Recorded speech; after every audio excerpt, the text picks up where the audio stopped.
call the House to order. All right, thank you very much for joining us. My name is Ronald Makumu, and I'm with the National Association of Youth Organizations, NAYO, an umbrella association of youth organizations that are working in Zimbabwe.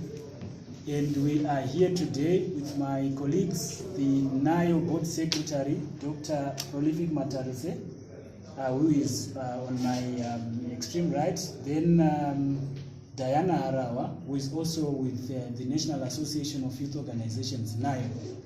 So we are here today to issue this press statement on the continued water crisis in Zimbabwe. Recently, NAYO launched the water crisis campaign, which is called the hashtag Claim Your Water Rights, which seeks to catalyze the agents of citizens in terms of claiming their right to water. We understand that the Constitution of Zimbabwe under Section 77 knows the need for government and other stakeholders to make sure that all the citizens do have and do access safe, clean and potable water.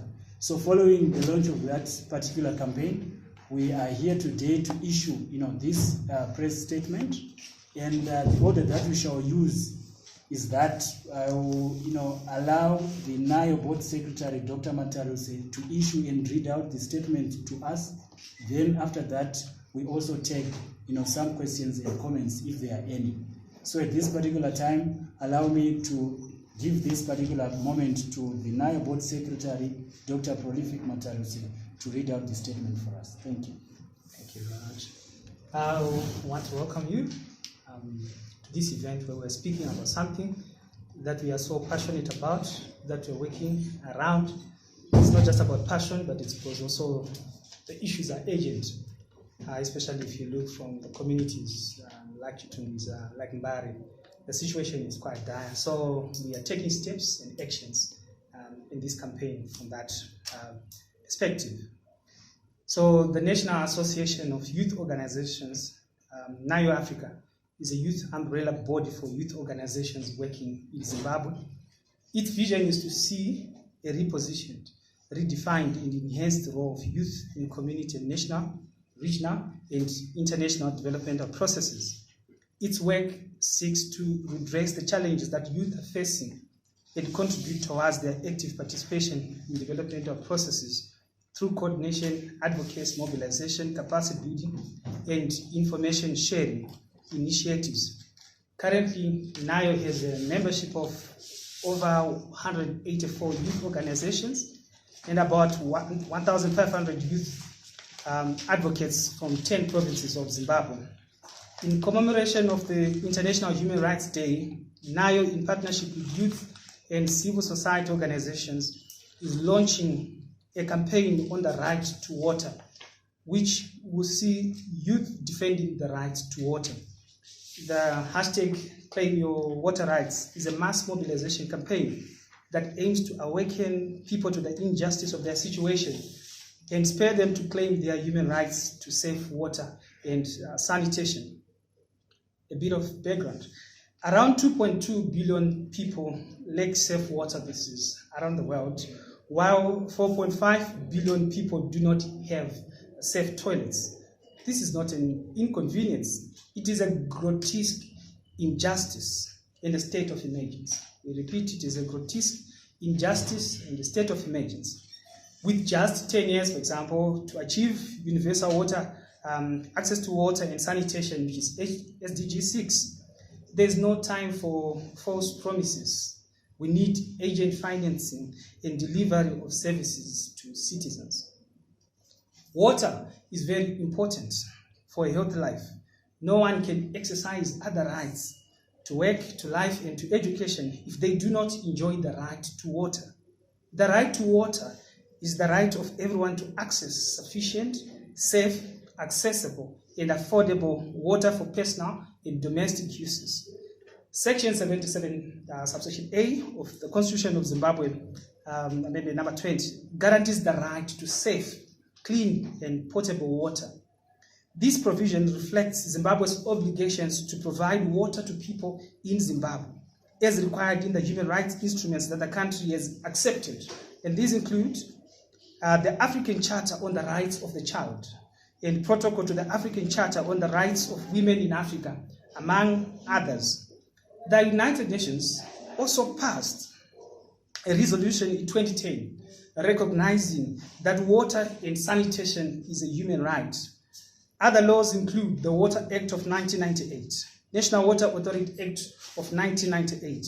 Provision of clean and potable water is essential for the full enjoyment of the right to life and other rights like right to health. This means that the government of Zimbabwe must provide water to everyone, boys, girls, women, and men. The right to water contains both freedoms and entitlements. So I emphasize freedoms, freedoms and entitlements. They are not things that, they're not a privilege. They're entitlements. These are things that people are supposed to have.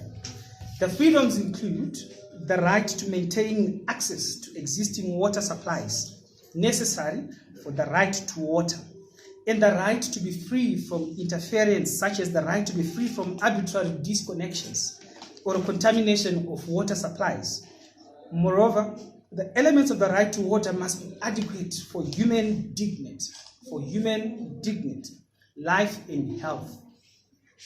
In commemorating the International Human Rights Day, youth are standing up and making a clarion call to the government of Zimbabwe at its various levels to respect, protect, and fulfill the right to water as provided for within the Constitution by ensuring the following things.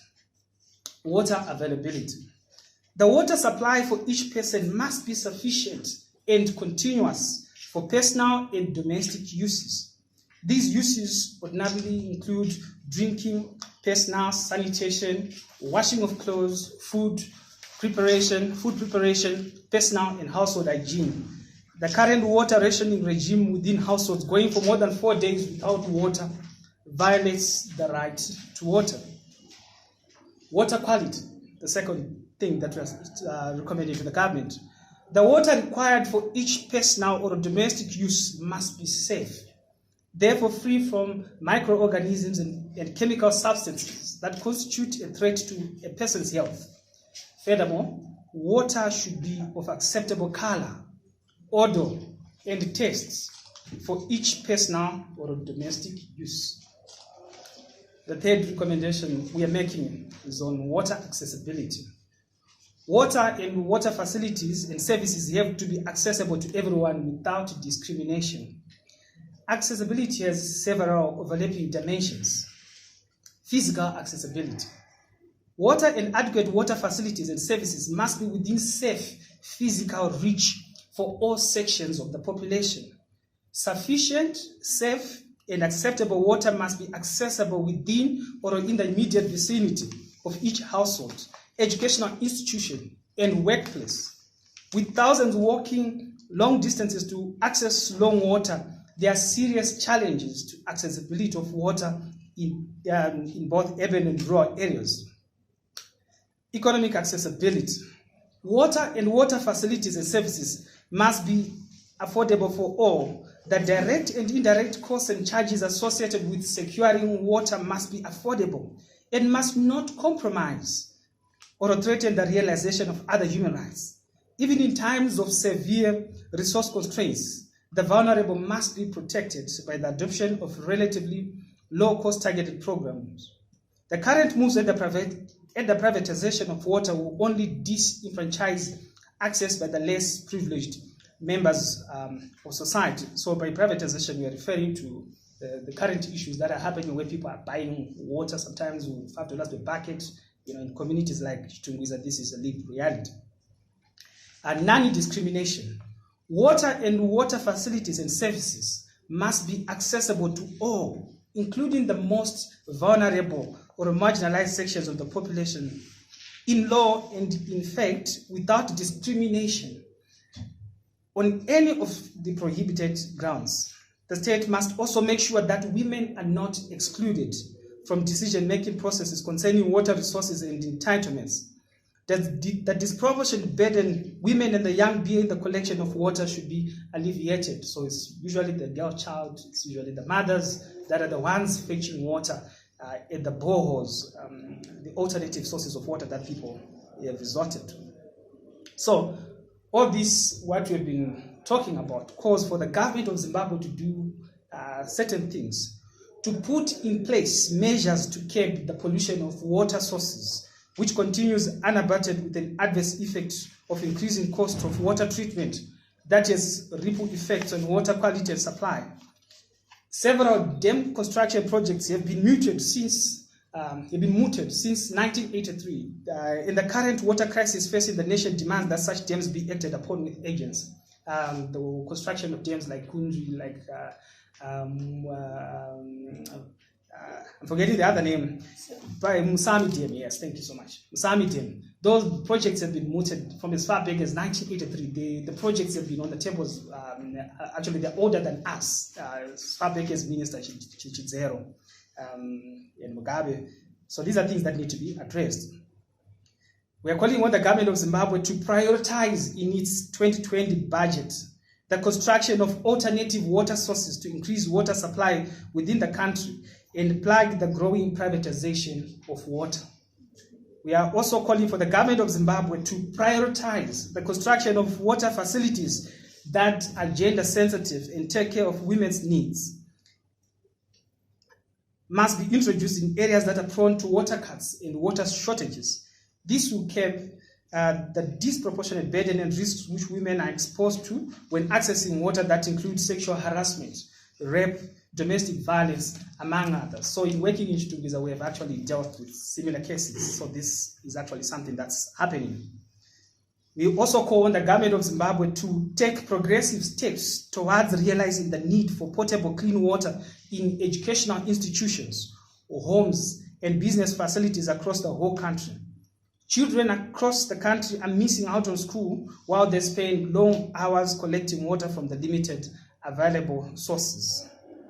And lastly, we call on the government of Zimbabwe to put in place measures to ensure that domestic water must not be disconnected arbitrarily, especially for reasons of failing to pay the rates across the country where water supply is metered.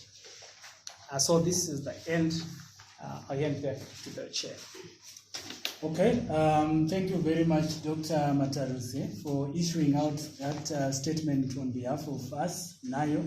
At this particular moment, I will open the floor for any questions from the members of the media, if there are any. Thank you.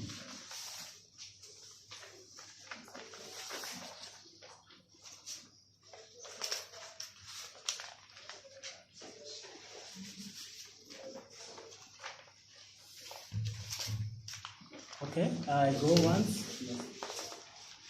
My name is Tendai Kwamumbe. Okay. I'm with Spotlight Online News. Okay, my question is on if you are working with